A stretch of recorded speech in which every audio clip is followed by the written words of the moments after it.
Assalamualaikum warahmatullahi wabarakatuh.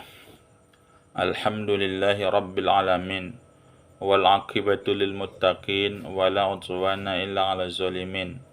Asyhadu an la ilaha illallah wahdahu la syarikalah. Al malikul haqqul mubin. Wa asyhadu anna Muhammadan abduhu wa rasuluh al mab'utsu lil alamin. Bapak, Ibu, saudara-saudari yang saya hormati, syarat sah puasa yang pertama adalah Islam. Tidak sah puasa kalau yang melaksanakan puasa itu adalah orang kafir. Apakah yang dimaksud di sini itu adalah kafir zimmi? Apakah itu kafir harbi? Kalau kafir zimmi dan kafir harbi, yang dimaksud dengan kafir zimmi adalah orang yang dilindungi oleh pemimpin yang kalau dia tinggal di negara Islam dan pemimpinnya adalah Islam dan dia tunduk patuh dengan aturan pemerintahan itu, maka itu dikatakan adalah kafir zimmi.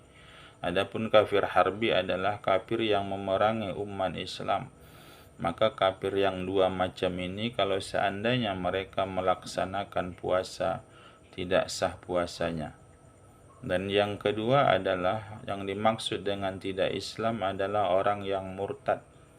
Orang yang keluar dari agama Islam walaupun sebentar, walaupun sesaat. Kalau dia sudah murtad, maka batallah puasanya, tidak sah puasanya. Cuma berbeda dengan orang kafir tadi. Kalau orang kafir tadi, kalau mereka itu mengucapkan asyhadu an la ilaha illallah wa asyhadu anna Muhammadar Rasulullah, lantas mereka itu masuk Islam, maka mereka ini tidak wajib mengqada puasanya selama kafirnya. Tapi kalau orang murtad tadi, kalau mereka itu taubat dan tadinya dia tidak keluar dari agama Islam karena dia sudah pernah Islam, setelah itu keluar dia dari agama Islam, kemudian dia kembali kepada agama Islam, itu mengucapkan asyhadu an la ilaha illallah wa asyhadu anna Muhammadar Rasulullah, maka seseorang yang tadi yang murtad itu wajib mengqada puasanya selama murtadnya. Apakah murtadnya itu selama 1 hari, maka wajib dia mengqada puasanya selama 1 hari. Apakah dia 1 tahun, maka wajib dia mengqada puasanya selama 1 bulan Ramadan penuh. Demikian seterusnya. Beberapa tahun dia laksanakan murtadnya, maka seluruh masa murtadnya itu wajib dia mengqada puasanya. Bapak, Ibu, saudara-saudari yang saya hormati, itu syarat yang pertama bahwa orang yang melaksanakan puasa itu adalah Islam. Tidak sah puasa kalau mereka itu tidak Islam. Syarat yang kedua dari puasa itu adalah orang yang berakal. Tidak sah puasa kalau mereka itu tidak berakal. Mana contohnya? Orang gila. Kalau ada orang yang melaksanakan puasa itu dalam keadaan gila walaupun sesaat, maka puasa mereka itu adalah batal. Dan yang berikutnya adalah orang yang dianggap tidak berakal itu adalah orang yang pitam atau orang yang mabuk.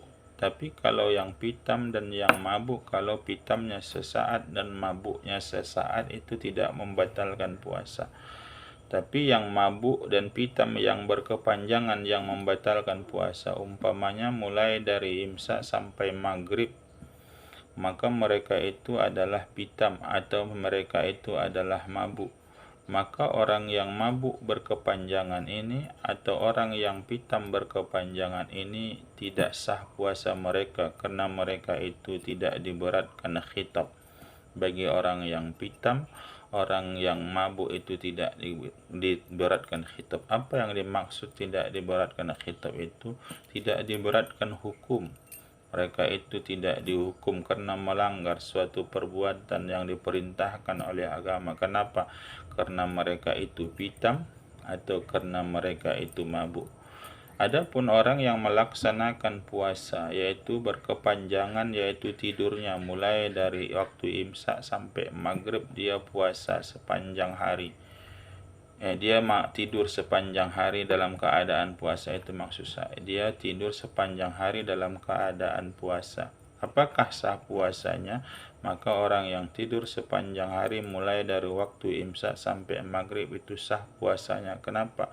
Karena orang yang tidur itu tetap diberatkan khitab, yaitu kalau seandainya dia sebenarnya diwajibkan adalah solat, dan diwajibkan dia solat subuh, solat zuhur, solat asar, tapi karena dia tidur berkepanjangan, maka dia wajib mengqada puasa mengqada, yaitu solat subuhnya, mengqada solat zuhurnya, mengqada solat asarnya, yaitu nanti sewaktu dia sudah berbuka, yaitu di waktu maghrib. Berbeda dengan orang yang tadi pitam, orang yang mabuk, yang berkepanjangan. Kalau seandainya dia sebelum imsak dia sudah mabuk atau pitam, maka sampailah ke waktu maghrib mabuk dan pitamnya tadi, maka dia tidak wajib mengqada, yaitu solat subuhnya, dan mengqada solat zuhurnya, mengqada solat asarnya. Kenapa? Karena seseorang itu tidak diberatkan khitab. Bapak, Ibu, saudara-saudari yang saya hormati, ini saja dulu pertemuan kita kali ini, yaitu dua syarat, yaitu syarat puasa. Yang pertama adalah Islam dan yang kedua adalah berakal.